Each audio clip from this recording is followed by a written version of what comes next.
18 दिसंबर 1944 की सुबह और जर्मन टैंकों का एक दल बेल्जियम के शहर स्टावोल्ड पर कब्जा करने निकला है। एसएस ओबरस्टर्मबॉर्नफ्यूहरर योआहिम पाइपर अपने टाइगर किंग में है। उनकी योजना है पुल तक जल्द पहुंचने की, पर टाइगर बहुत धीमा है। उसे तेज घुड़सवार सेना की जरूरत है। मुझे पैंथर्स लाओ। तेज चलने वाले 2 मीडियम पैंथर टैंक कतार से आगे आते हैं, उनके कमांडर के आदेश के लिए तैयार। पाइपर को स्टार वर्ल्ड पार कर आगे के पुलों को सुरक्षित करना होगा अगर उसे बल्ज की लड़ाई जीतनी है। वो पैंथर्स को पूरी तेजी से पुल पर कब्जा करने का आदेश देता है। पैंथर्स गरजते हुए आगे बढ़ते हैं, तेजी से मुख्य सड़क पर दौड़ते हुए वो तेज मोड़ लेते हैं, नदी पार कर अंधाधुंध फायरिंग करते हुए, पर अमरीकी घात लगाने को तैयार हैं। जर्मन सीधे अमरीकी 57 मिलीमीटर टैंक भेदी गन के आगे आ जाते हैं। बढ़ते हुए पैंथर के पिछले हिस्से पर निशाना लगता है। इंजन को नुकसान पहुंचाकर उसे ट्रैक पर रोकते हुए दूसरा पैंथर जलते हुए मलबे के पास से निकलता है और अमेरिकी टैंक भेदी गन की ओर मुड़ता है और हमला करता है। गनर्स अपनी जान बचाने के लिए कूदते हैं जब 45 टन का स्टील उनके तोप को कुचल देती है। पैंथर क्रू तेजी से पीछे हटकर पुल की ओर बढ़ता है और अमेरिकी राक्षसों की गोलाबारी सहते हुए पुल पार करता है। मुख्य शहर में प्रवेश करते ही पैंथर एक और अमेरिकी टैंक भेदी गन के सामने आ जाता है। जर्मन टैंक कमांडर अपने मशीन गनर पर चिल्लाता है, जो तुरंत खतरा भांप लेता है और पैंथर की मशीन गन से अमरीकी पोजीशन पर हमला कर देता है। भारी मशीन गन हमले के बावजूद अमरीकी दल तोप दागने में कामयाब होता है, पर इतनी करीब से भी निशाना चूक जाता है। जर्मन नजदीक से अमरीकी तोप पर एक विस्फोटक गोला दागता है। गोला अमरीकी सैनिकों के ऊपर से निकलता है, उन्हें बाहर करते हुए और फिर उनके पीछे जमीन पर जा टकराता है। पैंथर टैंक क्रू पहले ही हमले के लिए आगे बढ़ रहे हैं और अमेरिकी भेदी गन को ऊपर से कुचल देते हैं। अमेरिकी रक्षा के ढहने के साथ पाइपर अपने किंग टाइगर को आगे बढ़ने का आदेश देता है और एक एक करके वो पुल पार करते हैं। उन्हें अमेरिकी ईंधन डंप पर कब्जा करना होगा। पाइपर का मिशन स्टावोल्ड पार करना है, पर उन्हें पेट्रोल चाहिए। पर अमरीकियों की दूसरी योजना है। अमरीकी सेना के कमांडिंग अफसर मेजर पॉल जे सॉलिस हैं, जो रक्षा को संगठित करने की कोशिश करते हैं, पर भारी जर्मन टैंकों को बढ़ते देख उन्हें पीछे ही हटना होगा। सभी यूनिट शहर खाली करो। पर सॉलिस मूर्ख नहीं है और पीछे हटते वक्त वो ठान लेता है कि जर्मनों को ईंधन ना मिले और स्टारवर्ल्ड के उत्तर में ईंधन डिपो को नष्ट करने का आदेश देता है। पाइपर गुस्से में है, उसे अमरीकी पेट्रोल की जरूरत थी, साथ ही उसे उम्मीद थी कि अब तक और बल आ चुका होगा। पर ओबरस्टर्मफ्यूहरर युर्गन वेसल की कमान में टाइगर का समूह अभी भी दक्षिण में अटका था। उत्तर का डंप खत्म करने के बाद वो पश्चिम की ओर बढ़ने की सोचता है, अमरीकी पेट्रोल की तलाश में। पाइपर अपने किंग टाइगर्स को इकट्ठा करता है और आगे बढ़ता है। स्टेवोलोड को ईंधन की तलाश में छोड़कर उसकी अधीरता से वो स्टेवोलोड शहर को केवल जर्मन सैनिकों की रक्षा में छोड़ता है। जर्मन सैनिकों को आदेश मिला है कि वो ज्यादा टाइगर्स के आने का इंतजार करे और शुरुआती सुरक्षा तैयार करे। वो काम में जुटे कि तभी टैंकों की आवाज आती है, पर उनकी उम्मीद बिखर जाती है जब उन्हें पता चलता है कि ये आवाज दक्षिण से आने वाले टाइगर से नहीं बल्कि उत्तर से आ रही है। शहर को देखने वाली पहाड़ी पर शर्मन्स M10 और पैदल सेना का एक हिस्सा पहुंचता है और ऊंचाई से जर्मन ठिकानों पर गोले बरसाने लगता है। जर्मन्स हताशा में रेडियो पर सहायता मांगते हैं और ये संदेश ओबरस्टर्मफ्यूहरर यूग्रेन वेसल को मिलता है, जो लंबे समय से ढूंढे जा रहे स्टावोल्ड के दक्षिण में किंग टाइगर की कमान संभाले हैं। वेसल सैनिकों को डटे रहने को कहते हैं। केवल कुछ ही घंटे दूर, जल्दी हमारे लोगों को बल चाहिए, में बैक इंजन गरजते हैं। वेसल स्टेवोलोड पहुंचता है, जहां लड़ाई अभी भी जारी है। वेसल तुरंत अपने टाइगर्स को पुल पार करके आगे बढ़ने का आदेश देता है, खुद सबसे आगे रहकर। काफिला के पास पहुंचा, पर नदी के दूसरी ओर एक M10 उनके हर कदम पर नजर रख रहा है। हमला। एक गोला वेसल के टाइगर के शीशे पर लगता है। झटके से टाइगर के अंदर गोला फट जाता है, तोप को क्षतिग्रस्त करते और उसे पीछे टैंकों की ओर ढकेलता है। जो लोडर के पेट से टकराती है। आगे बढ़ो, हम खुले में हैं। किंग टाइगर तेजी से आगे बढ़ता है। कई रास्ते होने से वेसल एक पल में एक फैसला लेता है, बाएं। पर उसका फैसला गलत था और वो अपने आदमियों को एक और M10 डिस्ट्रॉयर के निशाने पर ले जाता है। वो अपनी शक्तिशाली 76 mm की तोप टाइगर की मोटी फ्रंटल प्लेट पर चलाता है।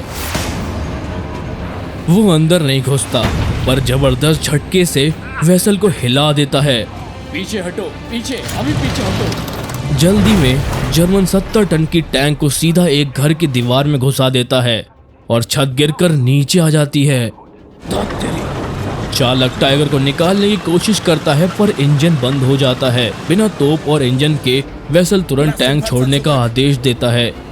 वो और उसका क्रू बर्बाद टाइगर को छोड़कर भागते हैं और गोलियां चलने से पहले वो वापस पुल की ओर दौड़ते हैं और सिर्फ 3 जर्मन टैंक देखते हैं। बाकी सब पहले ही पीछे छिपकर पुल पार कर चुके हैं। उस सड़क पर एंटी टैंक गन है, बर्बाद कर दो। जी सर। वेसल एक और किंग टाइगर को अमेरिकी रक्षा पर हमला करने भेजता है और वो खुद तीसरी टैंक को संभालता है। इस बीच पश्चिम में पाइपर को अमेरिकी रक्षा ने रोक रखा है। एक जरूरी पुल को अमेरिकी गैरिसन के कुछ इंजीनियरों ने नष्ट कर दिया है। वो हताश हैं। इस देरी और लड़ाई ने ऑपरेशन को कई दिन पीछे ढकेल दिया है। इंजीनियर्स।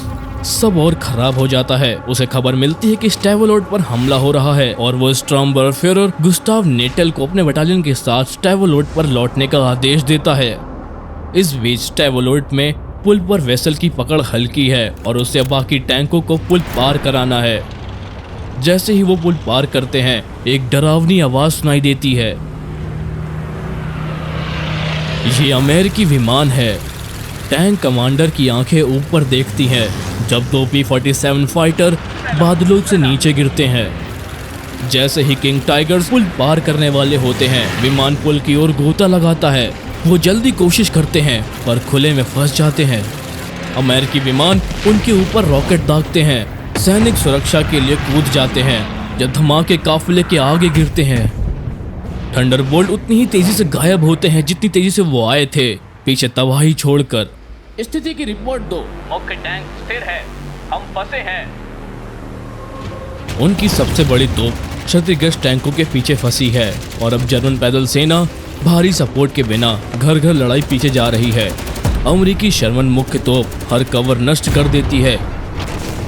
इस बीच शक्तिशाली टाइगर टैंक केवल किनारे से गोलीबारी कर रहा है जब उनके कमांडर अपनी सेना को गोलियों से नष्ट होते देखते हैं।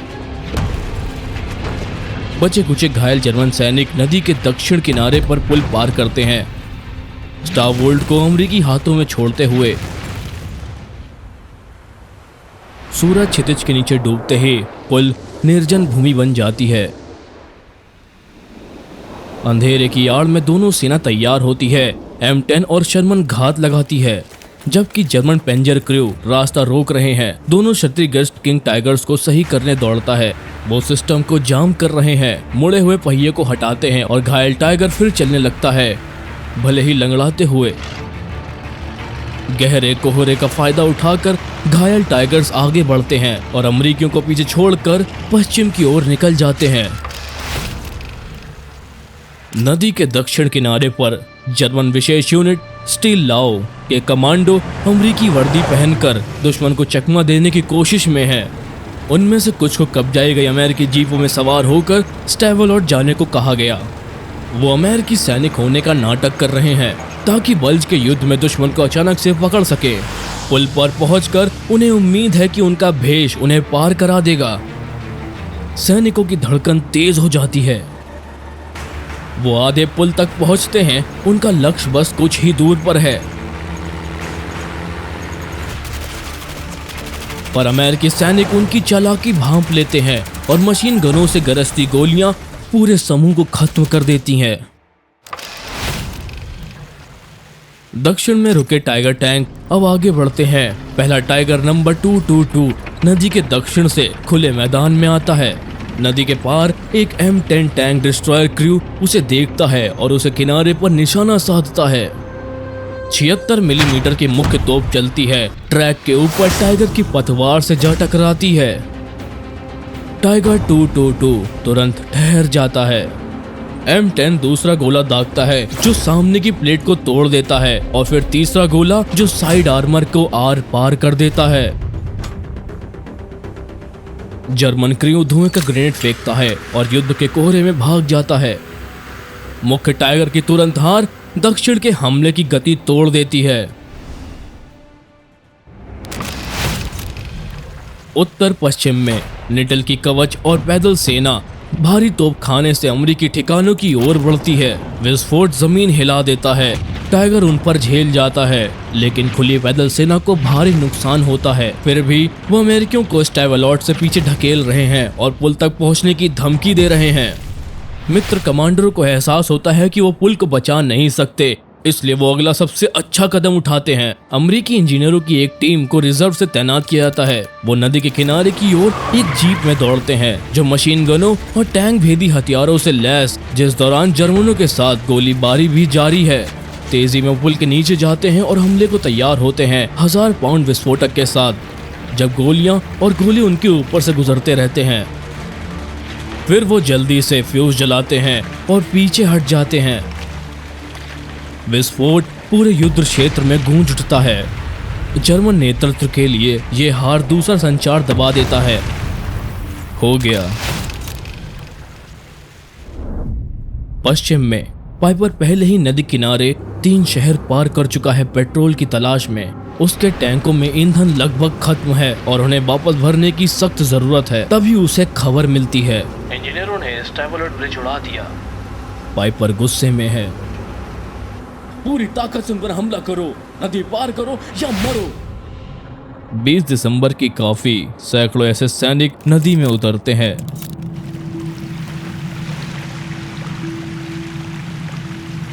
तभी अचानक मित्र देशों की भारी तोपें उन पर गिरती हैं।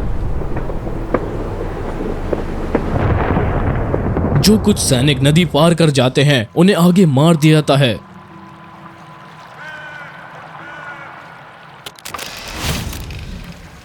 पश्चिम मोर्चे पर अमेरिकियों को नेडल की सेना पीछे ढकेल देती है, पर जर्मनों को विनाशकारी गोलाबारी झेलनी पड़ती है, जिसकी कीमत जर्मन पैदल सेना को चुकानी पड़ती है। एक किंग टाइगर नंबर 133 को M10 टैंक डिस्ट्रॉयर पकड़ लेता है और अपनी 76 मिलीमीटर की तोप टाइगर के भारी कवच पर दागता है, जिसका भयानक प्रभाव टाइगर के फायरिंग कंपार्टमेंट पर पड़ता है। हमला हमला। M10 सही वक्त पर पीछे हटता है। तभी टाइगर का विशाल गोला उसके सामने से निकल जाता है। अमेरिकी क्रू तुरंत जर्मन टैंक की जगह रेडियो पर भेजता है। 3 शर्मन कॉल का जवाब देते हैं और किंग टाइगर के करीब जाते हैं।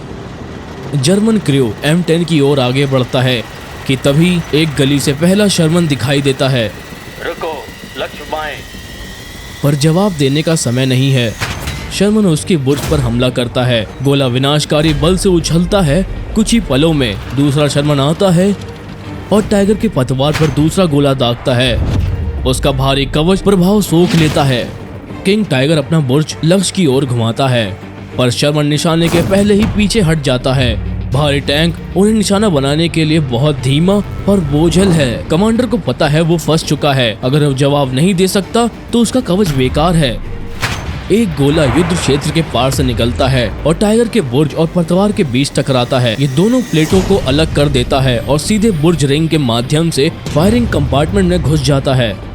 रेडियो ऑपरेटर मारा जाता है और संचार नष्ट हो जाता है, पर टैंक अभी भी बढ़ सकता है। क्षतिग्रस्त टाइगर शर्मन टैंकों से बचकर भागता है। तेजी से शहर से बाहर निकलते हुए बहते हाइड्रोलिक फ्लूइड के साथ क्रू ट्रैक का जाम देखकर उलझन में आ जाता है। मुड़ने में असफल, उन्हें मजबूरन सड़क के किनारे एक खाई में टैंक छोड़ना पड़ता है।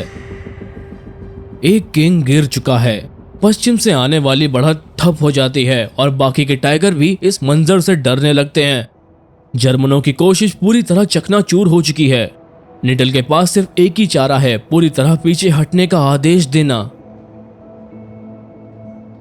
स्टैवलॉट के पश्चिम में पाइपर और उसके सैनिकों का ईंधन खत्म हो चुका है और मित्र सेनाओं से घिरते ही उन्हें अपने टैंक छोड़कर पैदल भागना पड़ता है। उनका मिशन पूरी तरह असफल हो चुका है। Death engineers. योआकिम पाइपर युद्ध में जीवित बच गए। कई क्रूरताओं में अहम हिस्सा होने के बावजूद उन्होंने सिर्फ 12 साल जेल में बिताए।